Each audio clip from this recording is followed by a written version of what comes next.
मंत्रिमंडल के मेरे सहयोगी श्रीमान Amit Shah, national cooperative union के प्रेसिडेंट श्रीमान दिलीप संघानी, डॉक्टर चंद्रपाल सिंह यादव, देश के कोने कोने से जुड़े कोऑपरेटिव यूनियन के सभी सदस्य, हमारे किसान भाई बहन, अन्य महानुभाव, देवी और सज्जनों, आप सभी को 17वें भारतीय सहकारी महासम्मेलन की बहुत बहुत बधाई। मैं आप सभी का इस सम्मेलन में स्वागत करता हूं, अभिनंदन करता हूं। साथियों, आज हमारा देश विकसित और आत्मनिर्भर भारत के लक्ष्य पर काम कर रहा है और मैंने लाल किले से कहा है, हमारे हर लक्ष्य की प्राप्ति के लिए सबका प्रयास आवश्यक है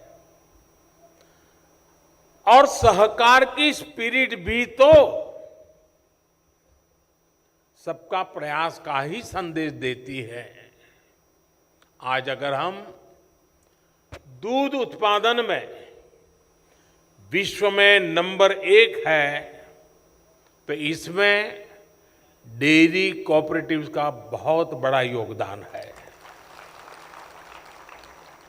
भारत अगर दुनिया के सबसे बड़े चीनी उत्पादक देशों में से एक है, तो इसमें भी सहकारिता का बड़ा योगदान है।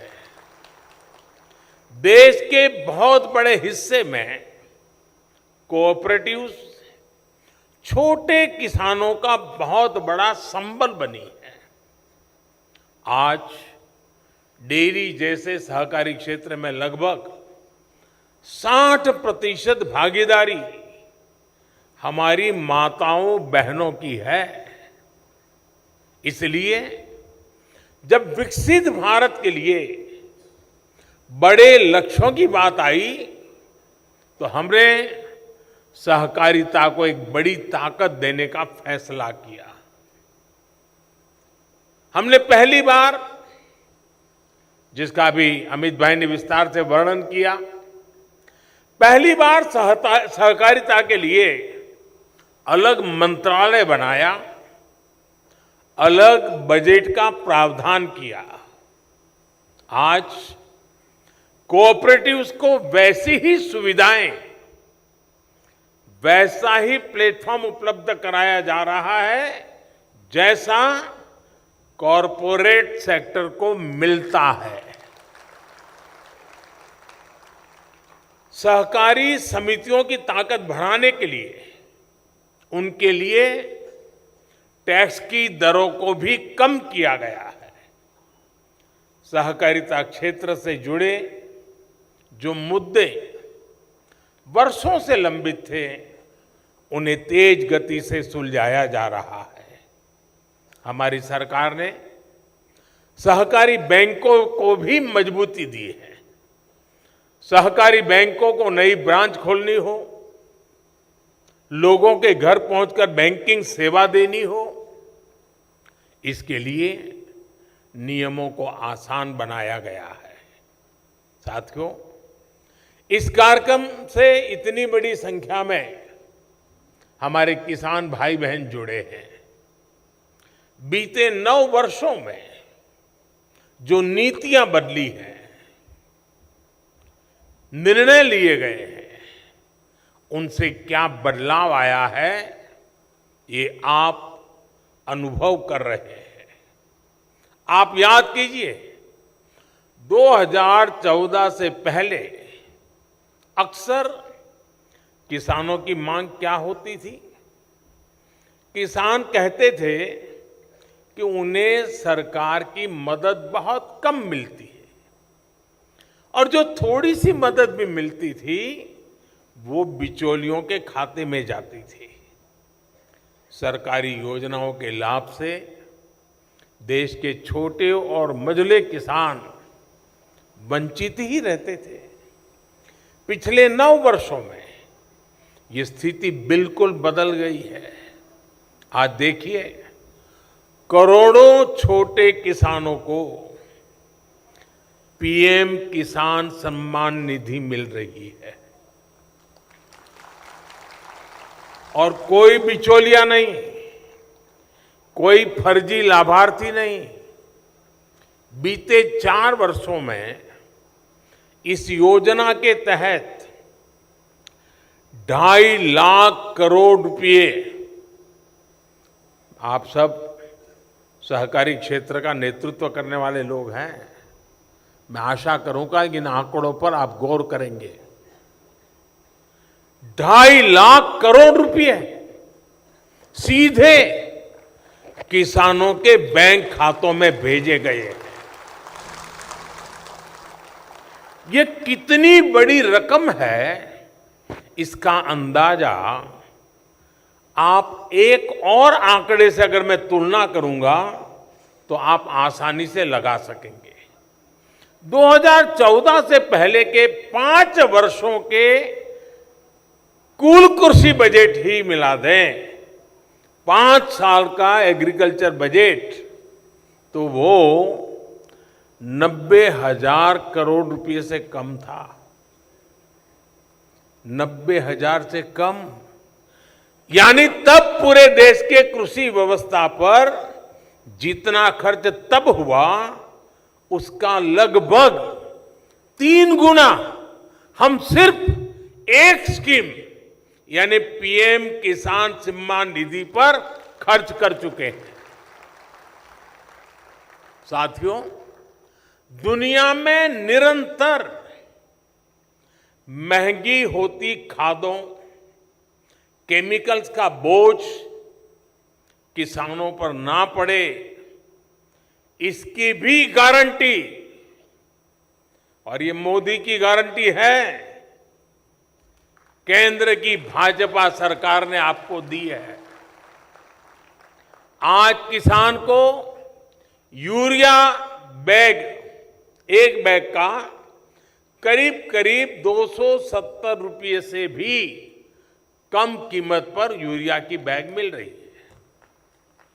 यही बैग बांग्लादेश में 720 रुपये में, पाकिस्तान में 800 रुपये में, चीन में 2100 रुपये में, और भाइयों बहनों, अमेरिका जैसे विकसित देश में इतना ही यूरिया 3,000 रुपये से अधिक में किसानों को मिल रहा है। मुझे नहीं लगता है कि आपके गले बात उतर रही है।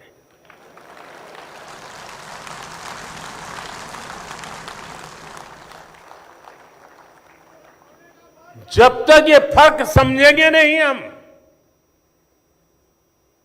आखिरकार गारंटी क्या होती है, किसान के जीवन को बदलने के लिए कितना महाभगीरथ प्रयास जरूरी है, इसके इसमें दर्शन होते हैं। कुल मिलाकर अगर देखें तो बीते 9 वर्षों में सिर्फ फर्टिलाइजर सब्सिडी पर, सिर्फ सब्सिडी फर्टिलाइजर की मैं बात कर रहा हूं, भाजपा सरकार ने 10 लाख करोड़ से अधिक रुपए खर्च किए हैं। इससे बड़ी गारंटी क्या होती है भाई?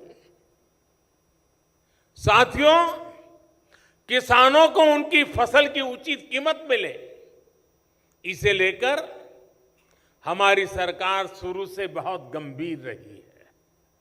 पिछले 9 साल में एमएसपी को बढ़ाकर एमएसपी पर खरीदकर 15 लाख करोड़ रुपए से ज्यादा किसानों को दिए गए हैं।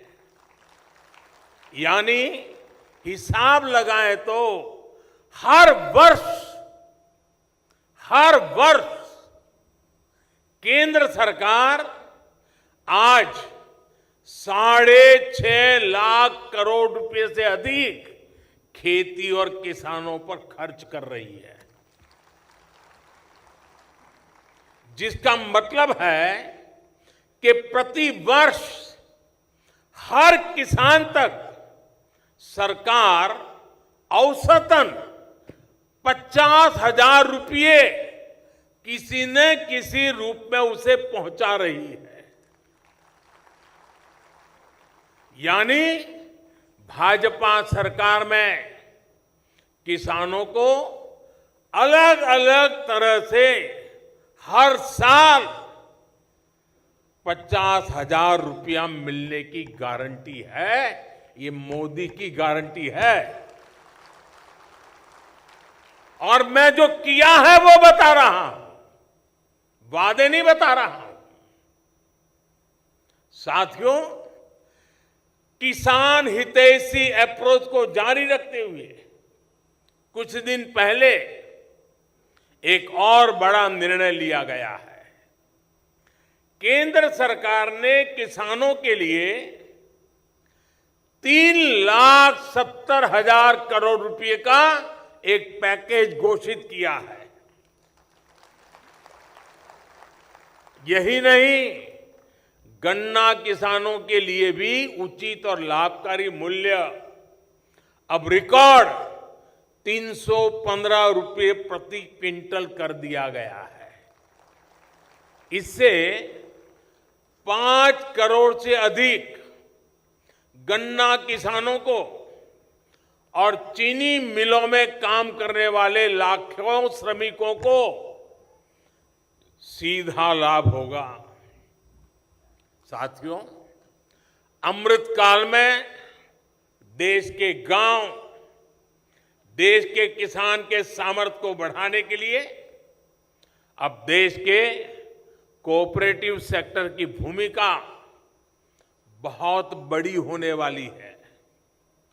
सरकार और सहकार मिलकर विकसित भारत, आत्मनिर्भर भारत के संकल्प को डबल मजबूती देंगे। आप देखिए, सरकार ने डिजिटल इंडिया से पारदर्शिता को बढ़ाया, सीधा लाभ हर लाभार्थी तक पहुंचाया। आज देश का गरीब से गरीब व्यक्ति भी मानता है कि ऊपरी स्तर से भ्रष्टाचार और भाई भतीजावाद अब खत्म हो गया।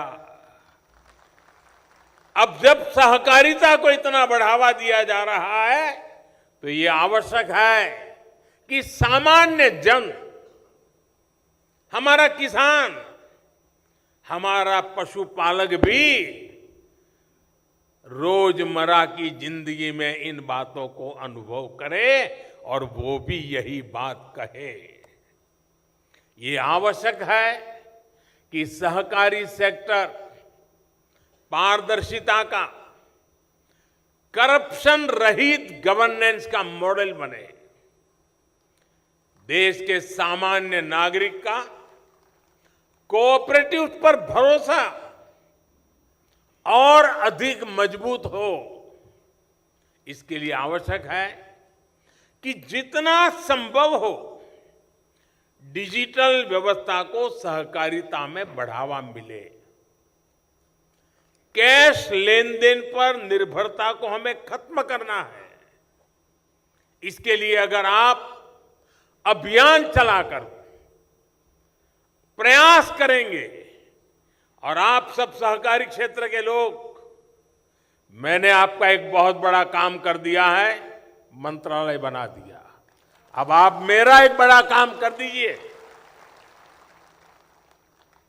डिजिटल की तरफ जाना, कैशलेस, पूरा ट्रांसपेरेंसी। अगर हम सब मिलकर के प्रयास करेंगे तो जरूर तेजी से सफलता मिलेगी। आज भारत की पहचान दुनिया में अपनी डिजिटल लेन देन के लिए होती है। ऐसे में सहकारी समितियां, सहकारी बैंकों को भी इसमें अब अग्रणी रहना होगा। इससे ट्रांसपेरेंसी के साथ साथ मार्केट में आपकी एफिशिएंसी भी बढ़ेगी और बेहतर प्रतिस्पर्धा भी संभव हो सकेगी। साथियों, प्राथमिक स्तर की सबसे अहम सहकारी समिति यानी पैक्स अब पारदर्शिता और आधुनिकता का मॉडल बनेगी। मुझे बताया गया है कि अभी तक 60,000 से ज्यादा पैक्स का कंप्यूटराइजेशन हो चुका है और इसके लिए मैं आपको बधाई देता हूं। लेकिन बहुत आवश्यक है कि सहकारी समितियां भी अपना काम और बेहतर करें, टेक्नोलॉजी के प्रयोग पर बल दें। जब हर स्तर की सहकारी समितियां कोर बैंकिंग जैसी व्यवस्था अपनाएंगी, जब सदस्य ऑनलाइन ट्रांजैक्शन को 100% स्वीकार करेंगे, तो इसका देश को बहुत बड़ा लाभ होगा। साथियों, आज आप ये भी देख रहे हैं कि भारत का निर्यात, एक्सपोर्ट लगातार नए रिकॉर्ड बना रहा है। मेक इन इंडिया की चर्चा भी आज पूरी दुनिया में हो रही है। ऐसे में आज सरकार का प्रयास है कि सहकारिता भी इस क्षेत्र में अपना योगदान बढ़ाए। इसी उद्देश्य के साथ आज हम मैन्युफैक्चरिंग से जुड़ी सहकारी समितियों को विशेष रूप से प्रोत्साहित कर रहे हैं। उनके लिए टैक्स को भी अब बहुत कम किया गया है। सहकारिता सेक्टर निर्यात बढ़ाने में भी बड़ी भूमिका निभा रहा है। डेयरी सेक्टर में हमारे कोऑपरेटिव बहुत शानदार काम कर रहे हैं। मिल्क पाउडर, बटर और घी आज बड़ी मात्रा में एक्सपोर्ट हो रहा है। अब तो शायद हनी में भी प्रवेश कर रहे हैं। हमारे गांव देहात में सामर्थ्य की कमी नहीं है, बल्कि संकल्पबद्ध होकर हमें आगे बढ़ना है। आज आप देखिए, भारत के मोटे अनाज, मिलेट्स, मोटे अनाज जिसकी पहचान दुनिया में बन गई है, श्री अन्न, ये श्री अन्न लेकर के उसकी भी चर्चा बहुत बढ़ रही है। इसके लिए विश्व में एक नया बाजार तैयार हो रहा है। और मैं तो अभी अमेरिका गया था, तो राष्ट्रपति जी ने जो भोज रखा था उसमें भी ये मोटे अनाज को श्री अन्न की वैरायटी रखी थी। भारत सरकार की पहल के कारण पूरी दुनिया में इस वर्ष को इंटरनेशनल मिलेट्स ईयर के रूप में मनाया जा रहा है। क्या आप जैसे सहकारिता के साथी देश के श्री अन्न को विश्व बाजार तक पहुंचाने के लिए प्रयास नहीं कर सकते? और इससे छोटे किसानों को आय का एक बड़ा साधन मिल जाएगा। इससे पोषक खान पान की एक नई परंपरा शुरू होगी। आप जरूर इस दिशा में प्रयास कीजिए और सरकार के प्रयासों को आगे बढ़ाइए। साथियों, बीते वर्षों में हमने दिखाया है कि जब इच्छा शक्ति हो तो बड़ी से बड़ी चुनौती को भी चुनौती दी जा सकती है। जैसे मैं आपसे गन्ना कोऑपरेटिव्स की बात करूंगा। एक समय था जब किसानों को गन्ने की कीमत भी कम मिलती थी और पैसा भी कई कई सालों तक फंसा रहता था। गन्ने का उत्पादन ज्यादा हो जाए तो भी किसान दिक्कत में, और गन्ने का उत्पादन कम हो तो भी किसान की परेशानी बढ़ती थी। ऐसे में गन्ना किसानों का कोऑपरेटिव्स पर भरोसा ही समाप्त हो रहा था। हमने इस समस्या के स्थायी समाधान पर फोकस किया। हमने गन्ना किसानों के पुराने भुगतान को चुकाने के लिए चीनी मिलों को 20,000 करोड़ रुपए का पैकेज दिया। हमने गन्ने से इथेनॉल बनाने और पेट्रोल में इथेनॉल की ब्लेंडिंग पर जोर दिया। आप कल्पना कर सकते हैं, बीते 9 साल में 70,000 करोड़ रुपए का इथेनॉल चीनी मिलों से खरीदा गया है। 70,000। इससे चीनी मिलों को, गन्ना किसानों को समय पर भुगतान करने में मदद मिली है। पहले गन्ने के ज्यादा दाम देने वाले पर जो टैक्स लगा करता था, उसे भी हमारी सरकार ने खत्म कर दिया है। टैक्स से जुड़ी जो दशकों पुरानी समस्याएं थी, उसे भी हमने सुलझाया है। इस बजट में भी 10,000 करोड़ रुपए की विशेष मदद सहकारी चीनी मिलों को पुराना क्लेम सेटल करने के लिए दी गई है। ये सारे प्रयास शुगर कैन सेक्टर में स्थायी बदलाव ला रहे हैं, इस सेक्टर की कोऑपरेटिव्स को मजबूत कर रहे हैं। साथियों, एक तरफ हमें निर्यात को बढ़ाना है, तो वहीं दूसरी तरफ आयात पर अपनी निर्भरता को निरंतर कम करना है। हम अक्सर कहते हैं कि भारत अनाज में आत्मनिर्भर है, लेकिन सच्चाई क्या है? केवल गेहूं, धान और चीनी में आत्मनिर्भरता काफी नहीं है। जब हम खाद्य सुरक्षा की बात करते हैं, तो ये सिर्फ आटे और चावल तक सीमित नहीं रहे। मैं आपको कुछ बातें याद दिलाना चाहता हूं। खाने के तेल का आयात हो, दाल का आयात हो, मछली के चारे का आयात हो, फूड सेक्टर में प्रोसेस और अन्य उत्पादों का आयात हो, इस पर हम हर वर्ष, आप चौंक जाएंगे, मेरे किसान भाई बहनों को जगाइए, हर वर्ष 2 से 2.5 लाख करोड़ रुपया हम खर्च करते हैं, जो पैसा विदेश जाता है। यानी ये पैसा विदेश भेजना पड़ता है। ये भारत जैसे अन्न प्रधान देश के लिए क्या सही बात है क्या? इतने बड़े होनहार सहकारी क्षेत्र का नेतृत्व मेरे सामने बैठा है, तो मैं स्वाभाविक रूप से आपसे अपेक्षा करता हूं कि हमें क्रांति की दिशा में जाना पड़ेगा। क्या ये पैसा भारत के किसानों के जेब में जाना चाहिए कि नहीं जाना चाहिए? क्यों विदेश जाना चाहिए? साथियों, हम ये समझ सकते हैं कि हमारे पास तेल के बड़े कुएं नहीं हैं। हमें पेट्रोल, डीजल बाहर से मंगाना पड़ता है, वो हमारी मजबूरी है। लेकिन खाने के तेल में, उसमें तो आत्मनिर्भरता संभव है।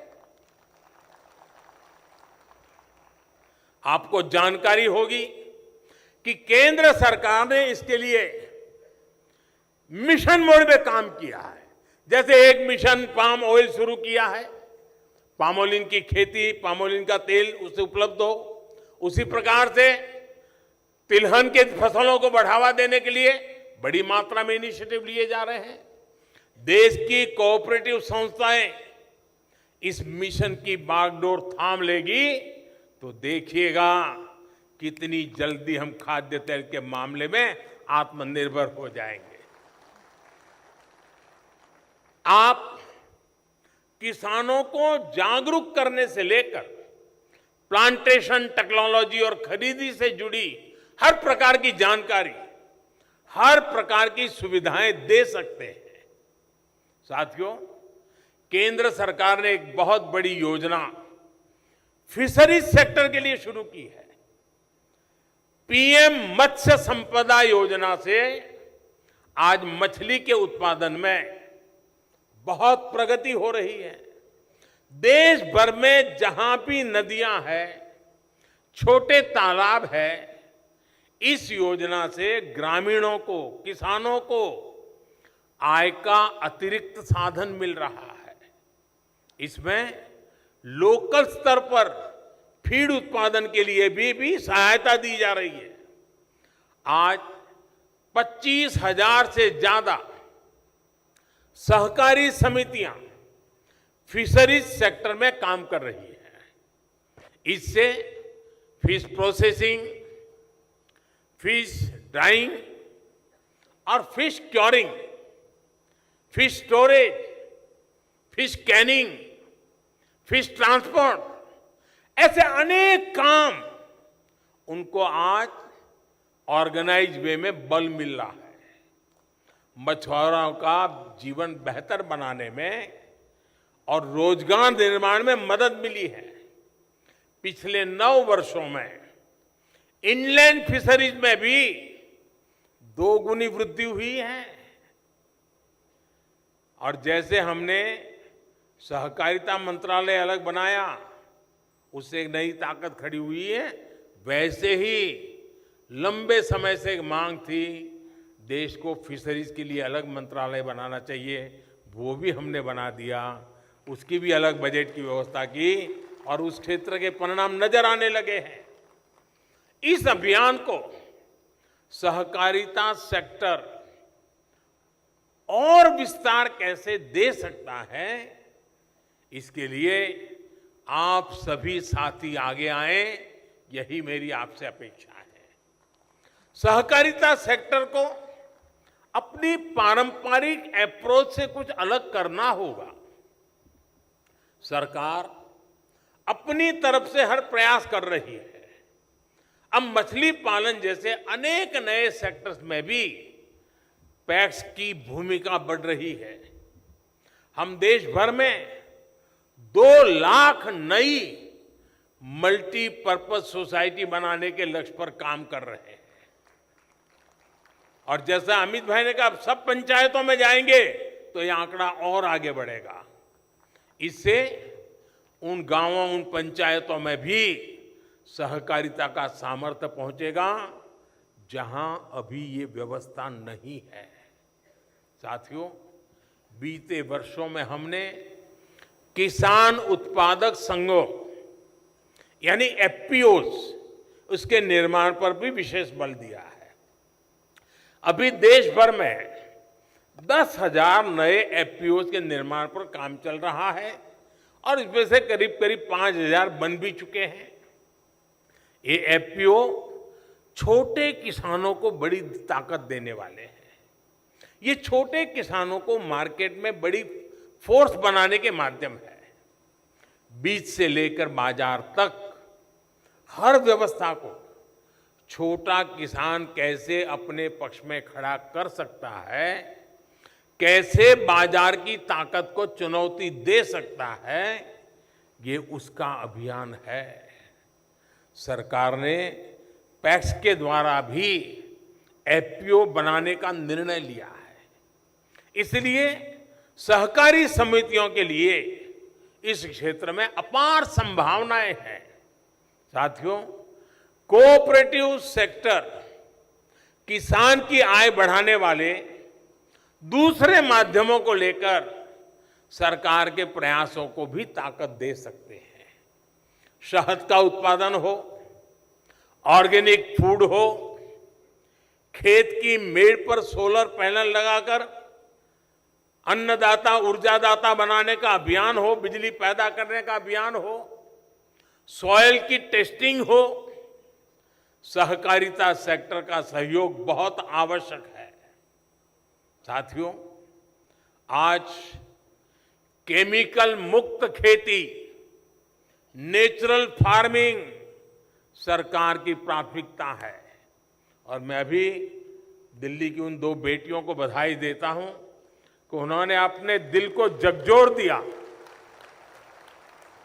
धरती मां पुकार पुकार करके कह रही है कि मुझे मत मारो। बहुत उत्तम तरीके से नाट्य मंचन के द्वारा उन्होंने हमें जगाने का प्रयास किया है। मैं तो चाहता हूं हर कोऑपरेटिव संस्था इस प्रकार की एक टोली तैयार करे, जो टोली हर गांव में इस प्रकार से मंचन करे, लोगों को जगाए।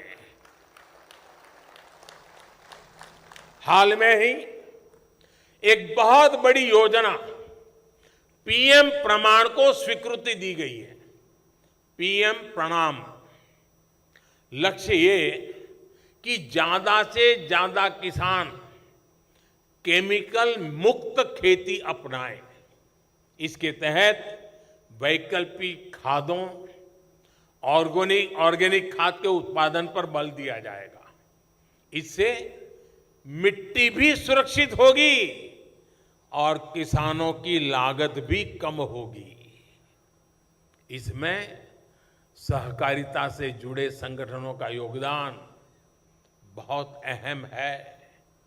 मेरा सभी सहकारी संगठनों से आग्रह है कि इस अभियान के साथ ज्यादा से ज्यादा जुड़िए। आप तय कर सकते हैं कि अपने जिले के 5 गांवों को केमिकल मुक्त खेती के लिए 100% हम करके रहेंगे। 5 गांव, और उन 5 गांवों में किसी भी खेत में 1 ग्राम भी केमिकल का प्रयोग नहीं होगा, ये हम सुनिश्चित कर सकते हैं। इससे पूरे जिले में इसको लेकर जागरूकता बढ़ेगी, सबका प्रयास बढ़ेगा। साथियों, एक और मिशन है जो केमिकल मुक्त खेती और अतिरिक्त आय दोनों सुनिश्चित कर रहा है। ये है गोबर धन योजना। इसके तहत देश भर में वेस्ट से वेल्थ बनाने का काम किया जा रहा है। गोबर से, कचरे से बिजली और जैविक खाद बनाने का यह बहुत बड़ा माध्यम बनता जा रहा है। सरकार ऐसे प्लांट्स का एक बहुत बड़ा नेटवर्क तैयार कर रही है। देश में अनेक बड़ी बड़ी कंपनियों ने 50 से ज्यादा बायोगैस प्लांट तैयार किए हैं। गोवर्धन प्लांट्स के लिए सहकारी समितियों को भी आगे आने की आवश्यकता है। इससे पशुपालकों को तो लाभ होगा ही, जिन पशुओं को सड़कों पर छोड़ दिया गया है उनका भी सदुपयोग हो पाएगा। साथियों, आप सभी डेयरी सेक्टर में, पशुपालन के सेक्टर में बहुत व्यापक रूप से काम करते हैं। बहुत बड़ी संख्या में पशुपालक सहकारिता आंदोलन से जुड़े हैं। आप सभी जानते हैं कि पशुओं की बीमारी एक पशुपालक को कितने बड़े संकट में डाल सकती है। लंबे समय तक फूट एंड माउथ डिसीज, मुंह पका और खुर पका, हमारे पशुओं के लिए बहुत बड़े पीड़ा का कारण रही है। इस बीमारी के कारण हर साल हजारों करोड़ रुपए का नुकसान पशुपालकों को होता है। इसलिए पहली बार केंद्र सरकार ने, भारत सरकार ने इसके लिए पूरे देश में एक मुफ्त टीकाकरण अभियान चलाया है। हमें कोविड का मुफ्त वैक्सीन तो याद है, ये पशुओं के लिए भी उतना ही बड़ा मुफ्त वैक्सीन का अभियान चल रहा है। इसके तहत 24 करोड़ जानवरों का टीकाकरण किया जा चुका है। लेकिन अभी हमें एफएमडी को जड़ से खत्म करना बाकी है। टीकाकरण अभियान हो या फिर जानवरों की ट्रेसिंग हो, इसके लिए सहकारी समितियों को आगे आना चाहिए। हमें ये याद रखना होगा कि डेयरी सेक्टर में सिर्फ पशुपालक ही स्टेक होल्डर नहीं है। मेरी इस भावना का आदर करना साथियों, सिर्फ पशुपालक ही स्टेक होल्डर नहीं है, बल्कि हमारे पशु भी उतने ही स्टेक होल्डर है। इसलिए इसे अपना दायित्व समझकर हमें योगदान देना चाहिए। साथियों, सरकार के जितने भी मिशन हैं उनको सफल बनाने में सहकारिता के सामर्थ्य में मुझे कोई संदेह नहीं है। और मैं जिस राज्य से आता हूं वहां की मैंने सहकारिता की ताकत को देखा है। सहकारिता ने आजादी के आंदोलन में भी बहुत महत्वपूर्ण भूमिका निभाई है। इसलिए एक और बड़े काम से जुड़ने का आग्रह से मैं खुद को रोक नहीं पा रहा। मैंने आह्वान किया है कि आजादी के 75 वर्ष के अवसर पर हर जिले में 75 अमृत सरोवर बनाएं। एक वर्ष से भी कम समय में करीब करीब 60,000 अमृत सरोवर देश भर में बनाए जा चुके हैं। बीते 9 वर्षों में सिंचाई हो या पीने का पानी हो, उसको घर घर खेत खेत पहुंचाने के लिए जो काम सरकार ने किए हैं, ये उसका विस्तार है। ये पानी के स्रोत बढ़ाने का रास्ता है ताकि किसानों को, हमारे पशुओं को पानी की कमी ना आए।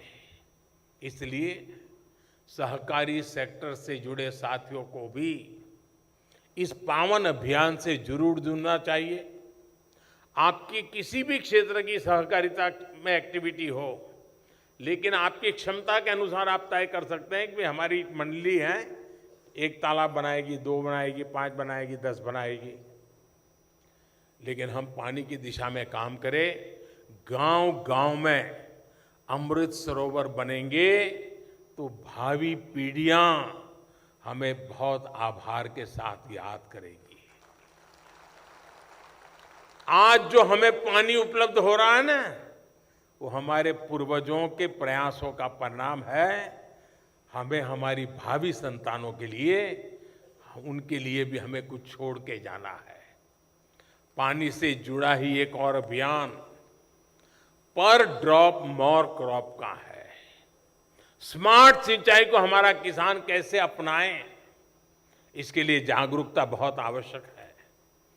ज्यादा पानी ज्यादा फसल की गारंटी नहीं है।